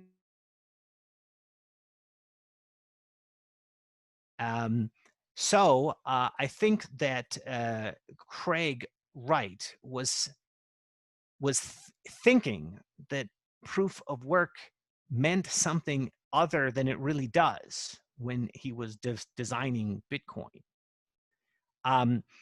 Now, if you're a big miner, you're certainly not going to do as well if you don't own the machines. So because you would have to pay more if you're just buying it from somebody else. But you could have an arrangement where one company owns the machines and earns a secure income off of them, whereas another one buys the hash power and designs blocks. And then there's a division of labor because someone is taking care of the machines and another company is worrying about not being orphaned. So I think that this difference of opinion is going to be a big issue of contention in the future. So, and here's the clip that we already watched. Okay.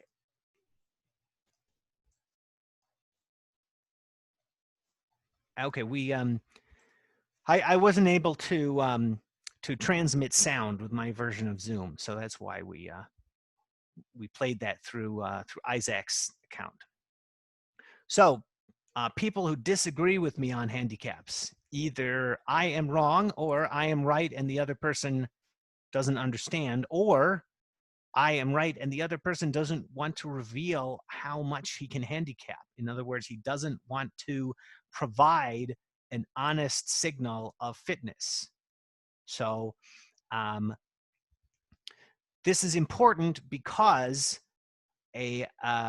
there's going to be a reason that people will object to the use of proof of work that has to do with their desire to control other people. Because less fit males in humans can control through the use of language. And the peafowls don't have language, but humans do. And if you can get everybody's attention, if you can sneak past the filters, if you're a less fit male, and you can tell everybody something and get them all to listen, you can control them. You can get them to act against their own interest. But if we use proof of work as a filter, they won't be able to do that as much. So you might say like the the person who's posting on Instagram pictures of themselves on a yacht and at some fancy house and talking about how, if you buy their course, they'll teach you how to make millions of dollars. It could all be bullshit if they can just talk someone into letting them sit on their yacht for a minute and take a picture or whatever. People like that don't want to have to expend genuine resources on a handicap because right now they're gaming the system. Yeah. Well, I was thinking more about people who are rent seekers in government. So people who try to manipulate the narrative in order to get everybody to believe something that benefits them. So that happens all the time now. And what I want to do is stop that, which we can do if we look for proof of work before listening to anybody. So you won't be able to control the narrative from a central point.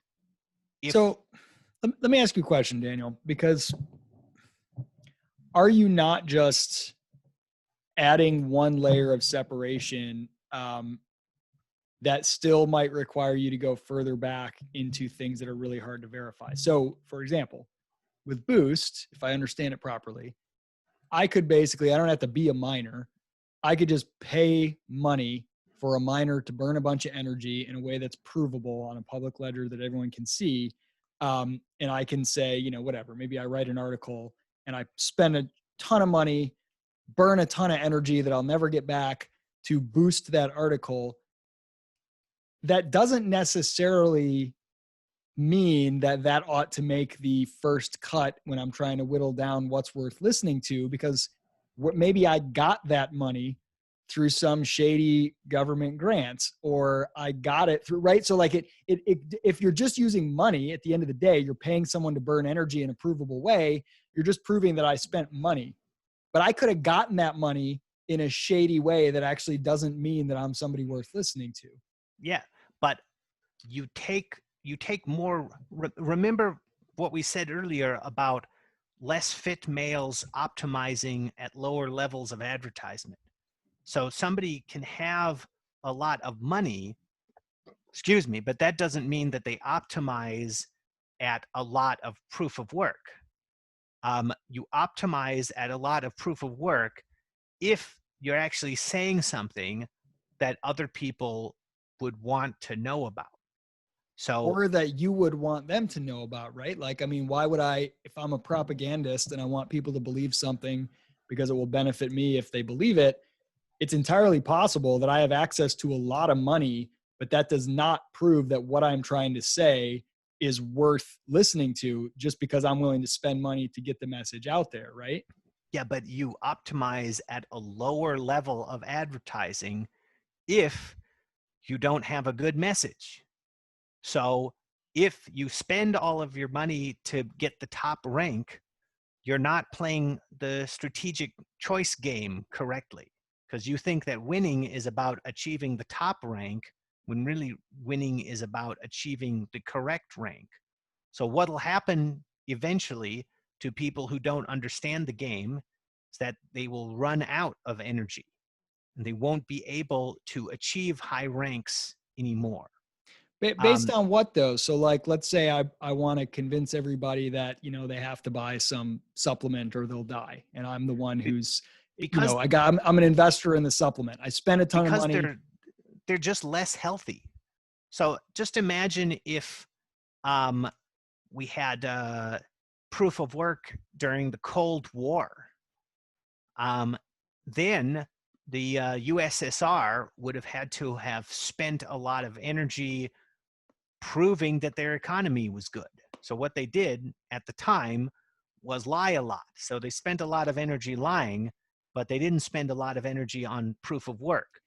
But if we had been doing a proof of work contest during the Cold War, the USSR... You could argue that there was, right? Like, that's the claim that people in the U.S. would make. Well, we got to just keep building military stuff because they're going to run out of money before we will. Yeah, but military isn't a handicap, because military once you have 10 times more warheads necessary to destroy the whole globe, then it's pretty much waste when you manufacture another one. Well, but what we could have done was just provably spend energy without increasing the risk of killing lots of people. So that would have been a lot better. And then the USSR would have destroyed their economy just on provably spent energy instead of on extra weapons. Why would they just not spend that energy? Like, who's sitting there making the assessment? I understand if an individual looking at an article to click on, but a person assessing between the USSR and the US, if the USSR just says, go ahead, burn energy. They have to lie continuously about communism being better. So if they were, if they had okay, less, so you're saying their own citizens would be like, well, clearly we're not better because the US over here, they can afford to just burn shit tons of energy just to flex their muscle and show how wealthy they are. And how come we can't do that? We must be poor. Yeah. The modus operandi of communists is to sneakily jump in the center.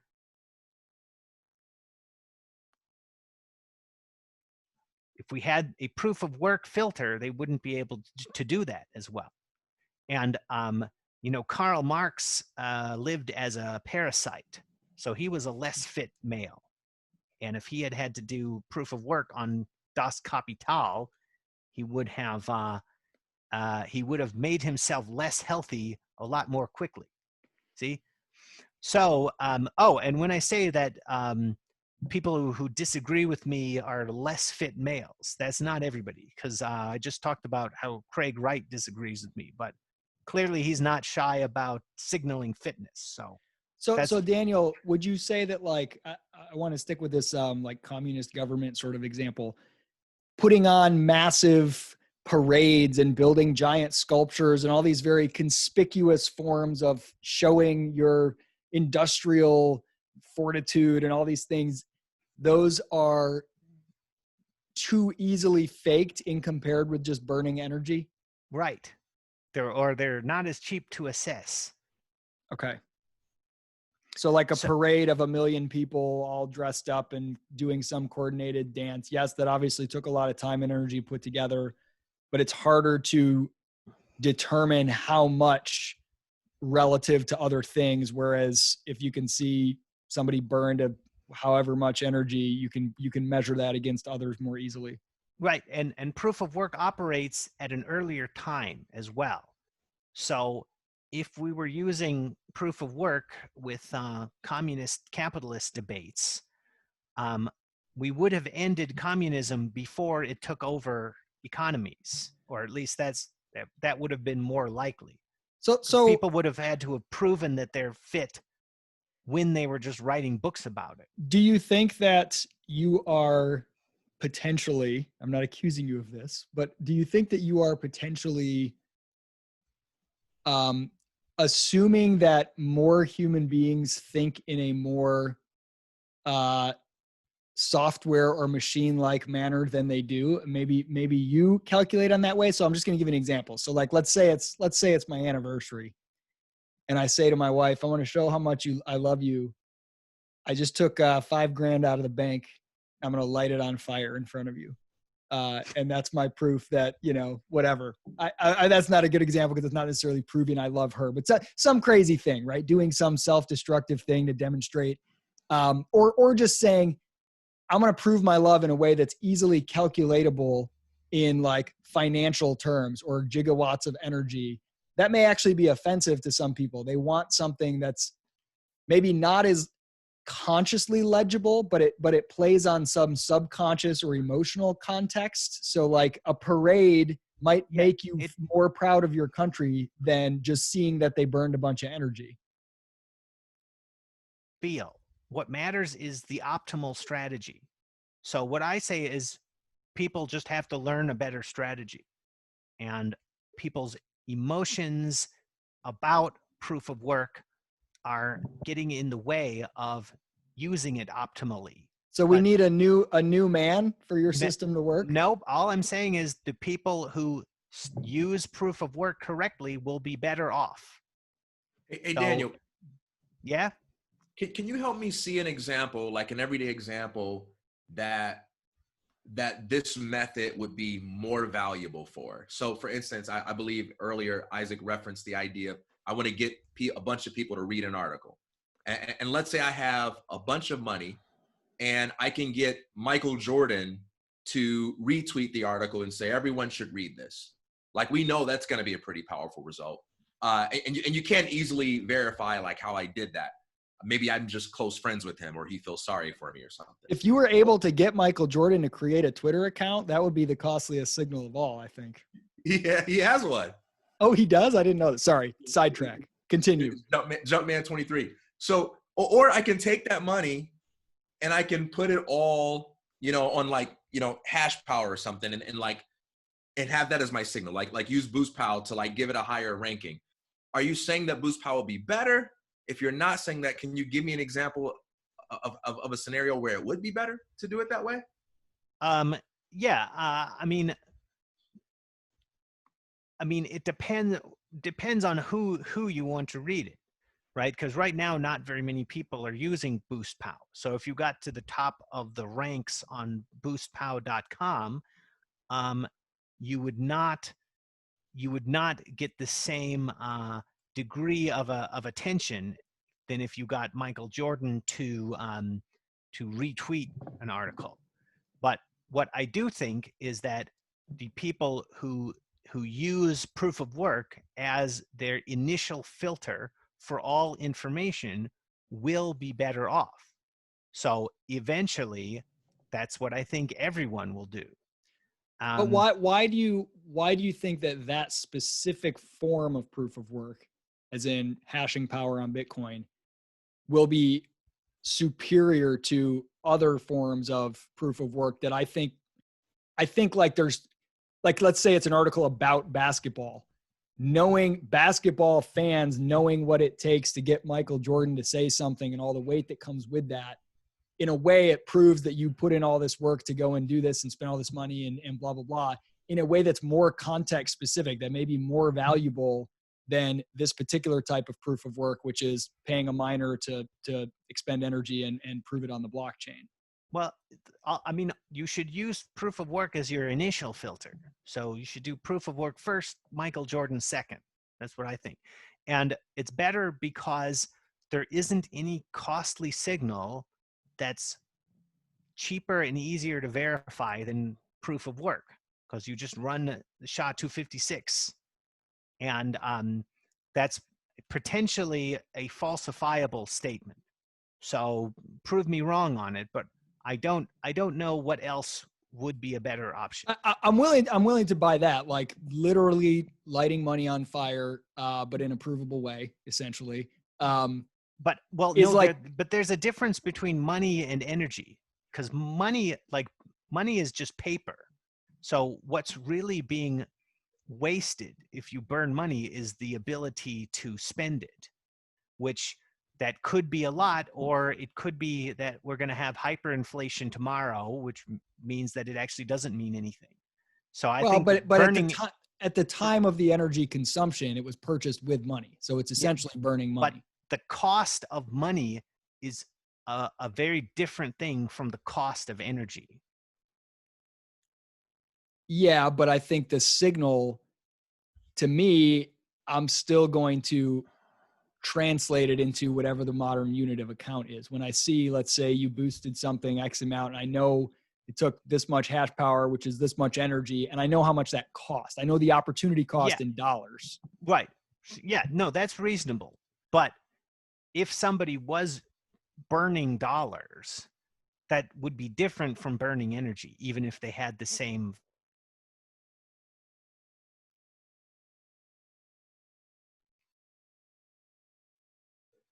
I lost you for a second. You said it'd be different than burning energy, even if they had the same ability value. to prove it.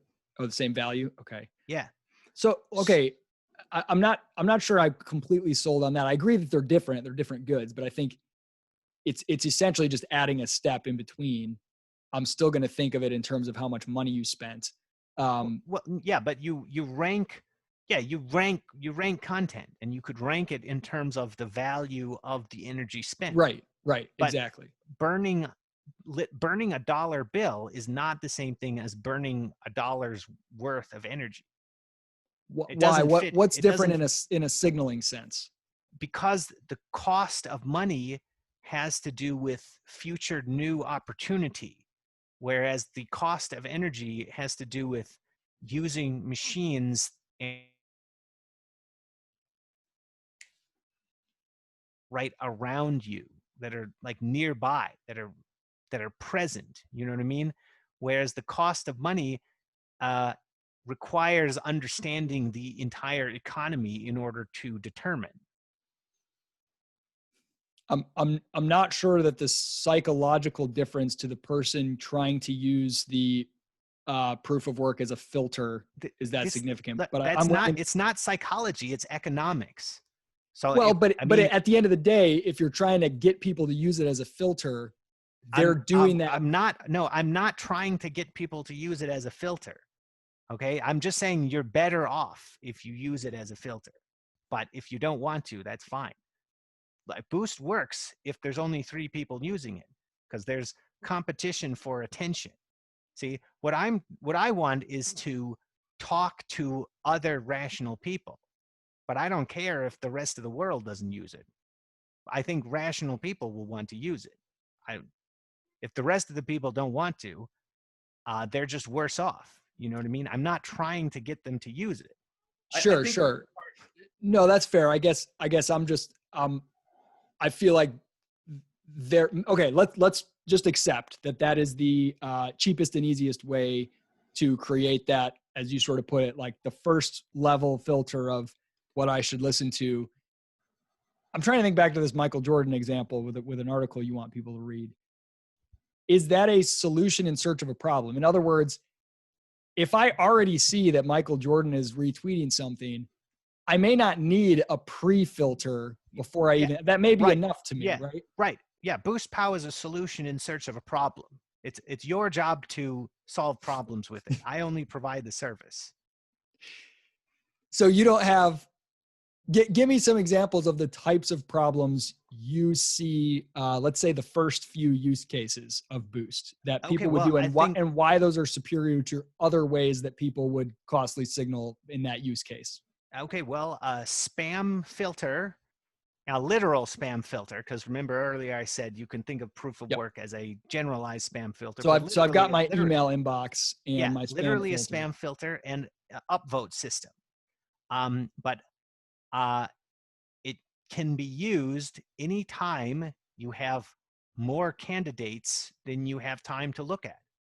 Well, let's drill down on one of these, because I really want to get into. I know you have a reason. My presentation first. There's only a little bit left. Oh, okay. Go ahead, finish it. I'm sorry. I thought that was the last page for some reason. There's just a okay, you follow Satan. You know Satan is good because he has horns. Oh, so the reason that this is in there is that if you're trapped in a hub and spokes network, people, I keep moving off the picture there. People will say that somebody who's leading you out is evil. Like if you're in a cult, anybody outside of the cult is evil, according to the cult, right? And the way that you tell who is leading you out into the small world network is you look at who is handicapped. So they're going to say that the handicapped person is the most evil thing. Okay, so just look for the person who is handicapped, and everybody's going to say that he's the most evil thing that they've ever seen. But really, it's rational to pay attention to him because he has horns. So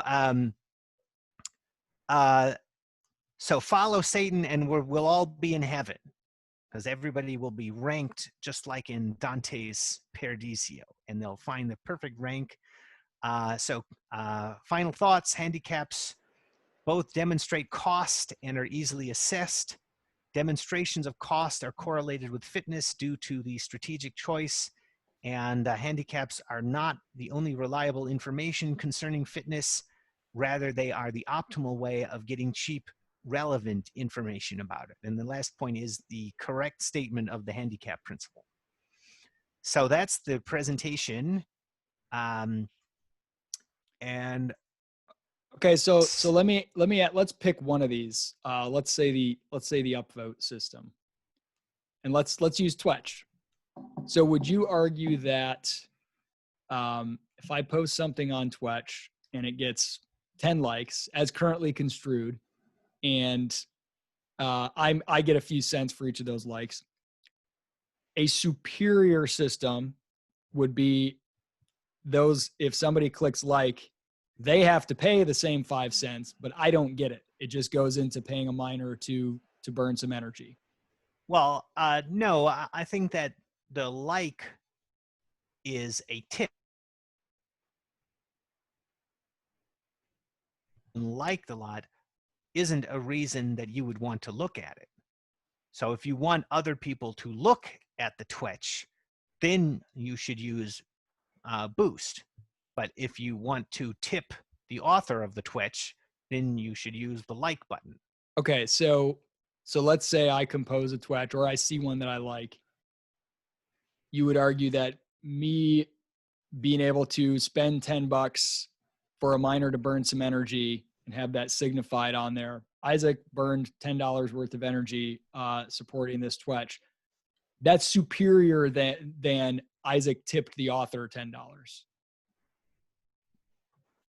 Well, as far as a reason to pay more attention, yeah. Because there are fewer other reasons that may be at play. Like if the author didn't get the money, it's clear I spent it just because I wanted you to see it, not because I also like am buddies with him and I owe him money on a bet or whatever. It's an easier assessment. Well, I mean, if you tip somebody, that just means you liked their work. That doesn't mean that somebody else will like it. But that's doubled as the discovery mechanism on social media. And so I think people use it as both. Like when I like something on Twitter, or retweet is a better example, it's both because I like it and because I want other people to see it, because I know that my liking it will raise its status. Yeah. So I just don't.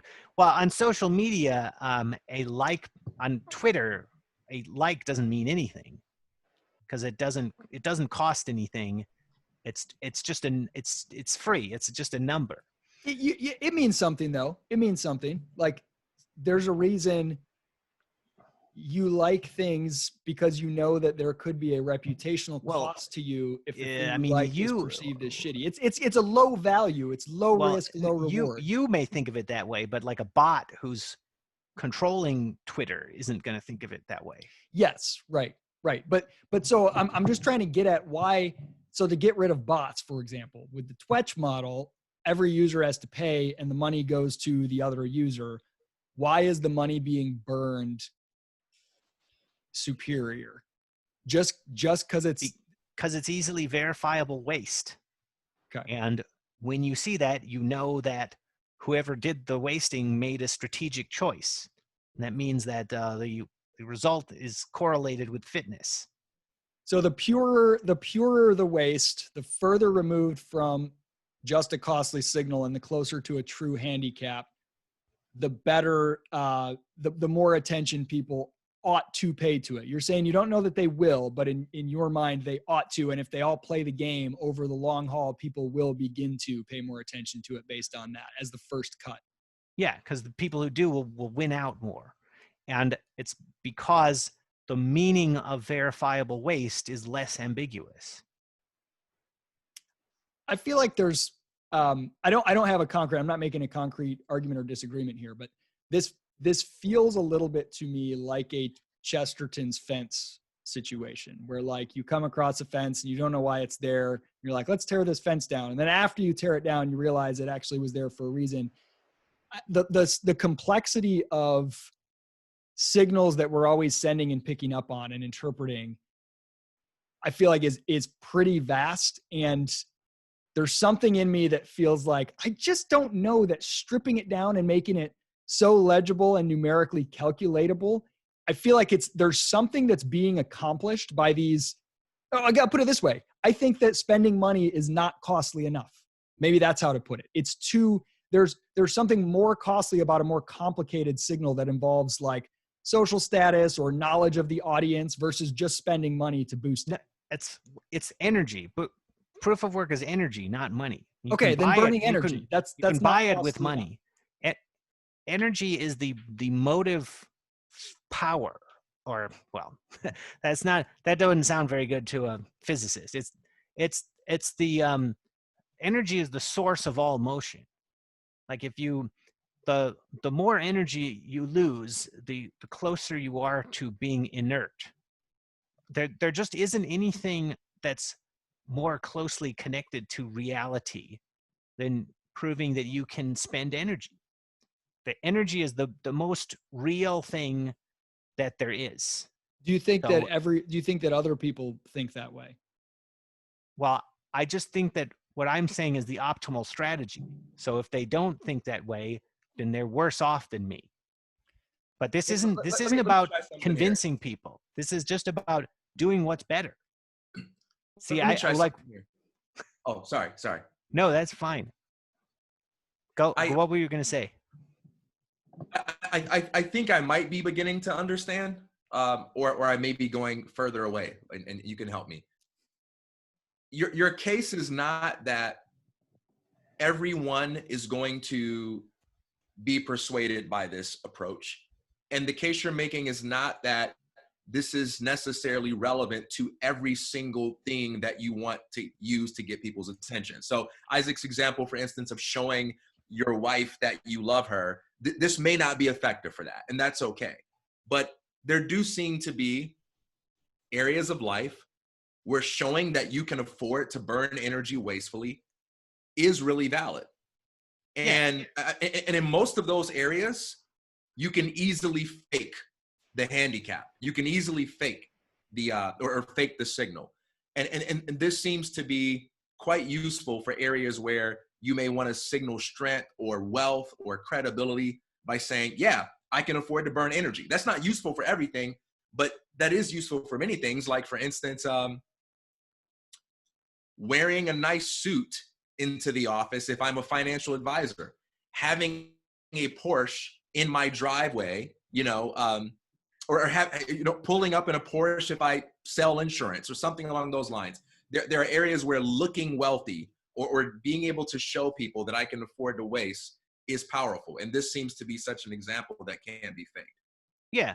Well, I mean, I think that we have a problem now, which is that, there's 7 or 8 billion people around, and there's just information overload, and people don't know what to pay attention to, and it's just cheap to attract attention with stupid ideas right now. So what I see happening with boostpow.com, which is it just shows everything that's been upvoted with Boost that's on chain. I see it as like an idea engine, and it's like something that that takes in all ideas and rips them up in a way that's absolutely brutal, and only the good ones will survive over time. So it's not it's like what we have now is a system that doesn't eliminate bad ideas efficiently. But what I'm making is a system that will always eliminate bad ideas as rapidly as possible. At least, as far as the intelligence that goes into the system, that will be optimally employed in eliminating bad ideas. So, So- one more objection for you, or question for you. Suppose someone has an idea that's not about like investing or making money, but it's some philosophical idea, right? And they don't have the money to spend on burning energy. Would you say this is an example of the system eliminating a bad idea because of that? They can't get Well, no, I think this will work great for philosophy, because I think that philosophy has a really big problem with people just spreading bullshit that's meaningless. So I'm actually writing an article now that's kind of about this, but it'll be a while before I'm done because it's kind of difficult. But one example, and what I say is that You cut off, Daniel. Hegel, You cut off. One example is what? Schopenhauer versus Hegel. Okay. So what I say in that is Hegel is a bullshitter, whereas Schopenhauer has valuable things to say. And Schopenhauer has a better idea about how to lead a good life, whereas Hegel's goal is really to rot people's brains with his ideas so that they're all just talking Hegelian nonsense, right? So initially, Hegel may have an advantage in the proof of work game, but this is a game that plays out over time. And Hegel cannot afford to have lower levels of proof of work than Schopenhauer, because people will easily see that Schopenhauer is better. So he needs to be above Schopenhauer all the time. But Hegelians also don't know how to live life because their brains are taken over by craziness. So they will be losing energy faster than Schopenhauer, but they will also be doing stupid things because they're not thinking properly. So they will hurt themselves a lot more than Schopenhauer will. And eventually they will not be able to boost Hegelian writings above Schopenhauer's, because while they Yeah. So the practical application, or the way this plays out, is they post their articles to boost, and over time, people who come across those and read those, the ones that say, hey, this is better, they boost it, and over the long haul, the better ideas have more people willing to burn resources to continue to promote those, is basically the idea. Well, I couldn't quite hear what you said that time. I mean, I hope that this discussion comes out okay. I've been really disappointed with my my internet connection while this was going on. I think it's going to come out okay on our end. You've briefly frozen a few times, but I think it's all pretty legible. But I'll just quickly repeat. So the idea is that, let's say Hegel and Schopenhauer post their articles, and over time, people will expend resources boosting, whichever article they like more, if they want other people to see it. And over the long haul, the one that has better, more useful content to people will end up with more accumulated proof of work. Yeah, and over time, people with better lives will be better able to determine how much energy they can afford to waste. People who understand reality better will be able to know how much energy they can spend. Who needs to have the maximum amount of attention all the time will eventually kill himself because he will run out of energy. Would you say that, let's stick with the sort of content or ideas, would a over the long haul, like books that have been the top selling or top grossing over like the last 100 years, is that a version of, it's not a handicap, but is a version of how you see something like this playing out?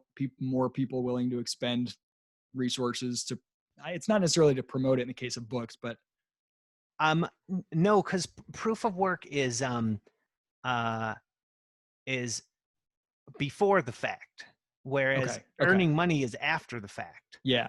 So I would say over long times, books that become classics are generally better. But if we use proof of work, we would figure out which books are classics a lot more quickly. Got it. Okay. I see what you're saying. Right now, who is using Boost, and how do you feel it's going? Well, I think it's going really well. Right. Well, last I checked, the two top voted contents on Boost POW are a painting by Colidary Arts. I hope I got that close to being right, but it's a really great one. And it's got Craig Wright making fixing the world with Bitcoin, and it's got a deer in it also, so I like that.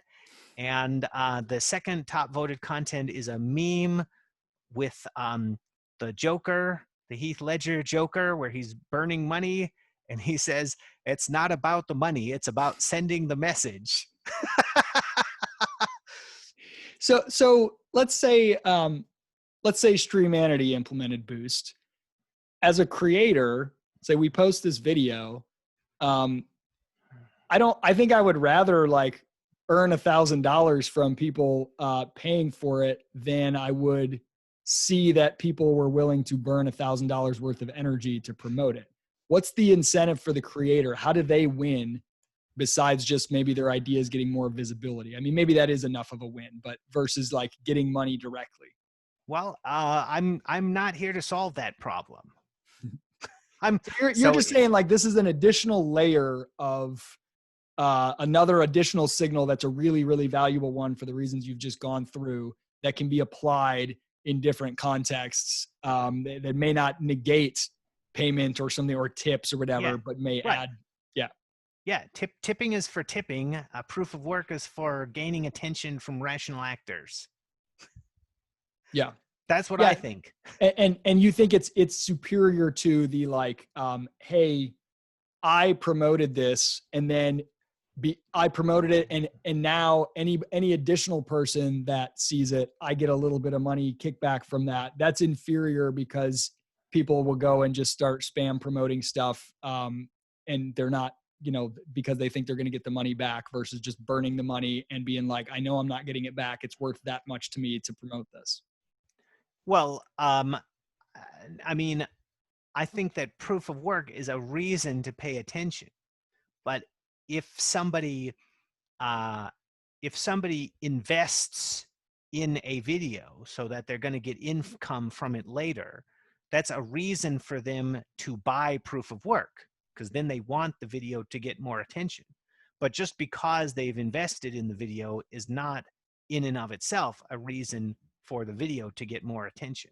It's almost like you are unbundling a current costly signal that has multiple factors in it. You're slicing out one of those factors and unbundling it, which creates some really interesting things. So we use the degree example, which is like a signal that's a huge bundle. It's a whole lot of things happening at once, and it could mean any number of them or some part of all of them. But in the example of like, let's say the way that Steam It or something operates, where like if you promote something and then more other people like it, you earn some money from that. So you are burning some resources to promote something, but because you also are earning money if that promotion is successful, it's less clear. It's doing both things. It's kind of a costly signal, maybe bordering on handicap, but you can't quite tell. And if you could separate those as distinct functions, now you have two different signals. One is I'm an investor in this, and the more attention it gets, the more money I make. I also am willing to burn money on it. And those are like two separate ways of signaling, perhaps. Yeah, the last part that you said cut out, but yeah, I think that you've got the idea. If you invest in the video, that's not the same thing as promoting the video. Okay. That just means if the video is promoted, you get money. But then you have to actually do something to promote the video. So I think what you should do is buy proof of work. Of course, you also need to do something else because proof of work is only step one. But if you don't buy proof of work, then you haven't done step one.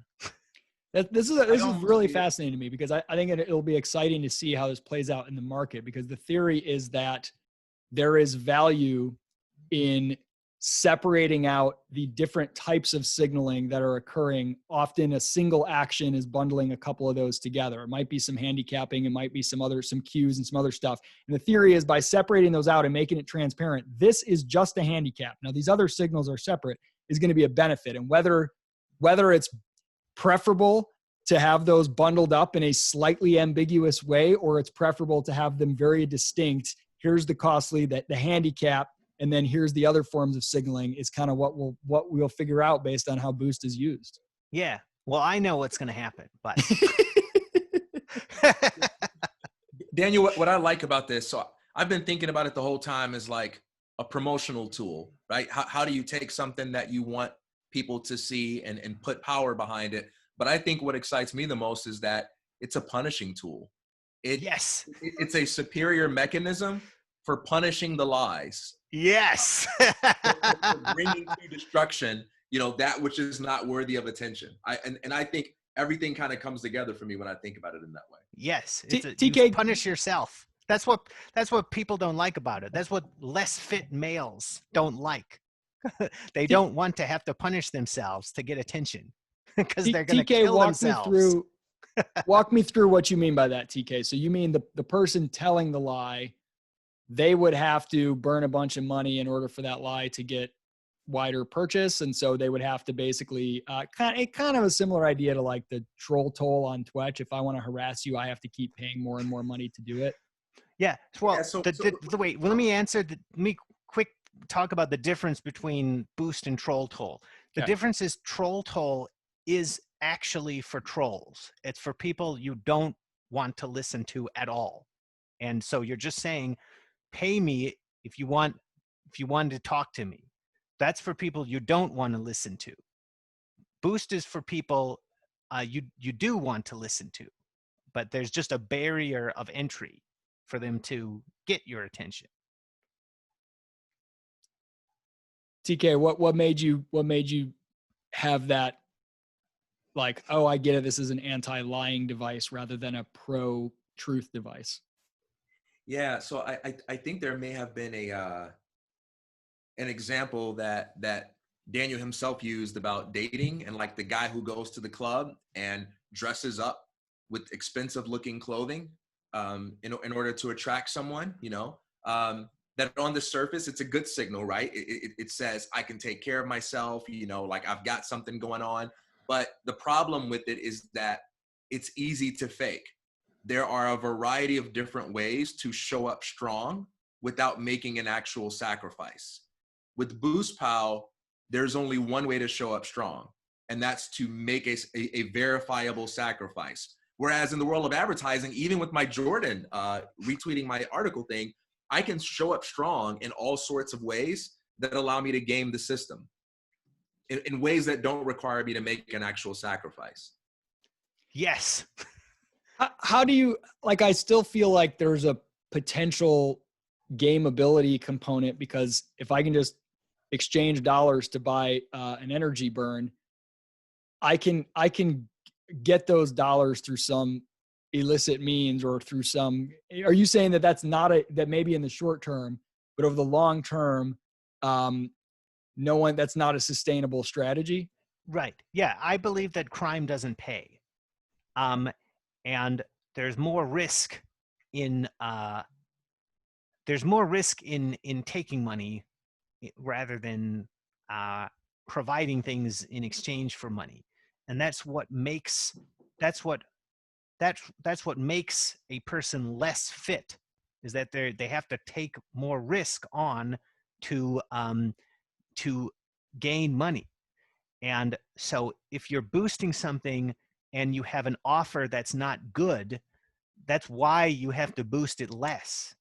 So like a government trying to propagandize, for example, it's easier in a world where the signals are a lot murkier and it's hard to tell who's expending how much energy in what ways.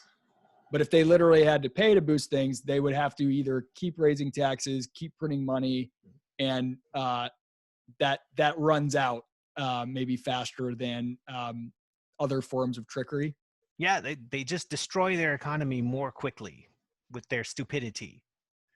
And in the system we have now, they make other people pay for their BS. In this system, you have to invest in your own BS, which is a lot harder. Well, I mean, government would still be taking it from other people, but I think the point Daniel's making is since it's purely economic resources, energy in particular, that it speeds up the process of running out of money, and it decreases the incentive to do that quite so aggressively. Yeah, it's much better to just have a good idea in the first place when you just use boost. So you have to think about what you say, and well, just think about a spammer. So a spammer needs to have lots and lots of people see his message, and he just gets a tiny fraction of responses. So that's more risk. And if you have to do individualized proof of work every time you send a message, that prices out the spammer, but it doesn't price out somebody who just writes one message that's actually important to somebody that they know, with real information in. Derek, do you have anything to add? I want to bring this baby home. I'm just listening and enjoying. Brilliant. Back, Big Mac. Daniel, this is awesome, man. I really appreciate you taking the time to break this down in such depth. I think I've been like circling around what you've been saying, and I get the general point, but trying to make the distinction of why it's so valuable to make sure it's purely a handicap instead of other types of costly signals. I wasn't getting at the level of detail, and I think this has helped me a lot. I mean, I'm much more interested in it. What do you want to leave everybody with? You get the last word. Sacrifice energy to the Bitcoin god. I think that's right up there with "Follow Satan into Heaven" from Soundbite. Yes. Hey, thanks so much, man. We're gonna post this baby up on Streamanity, and I'll get rich from it. Okay, well, good luck.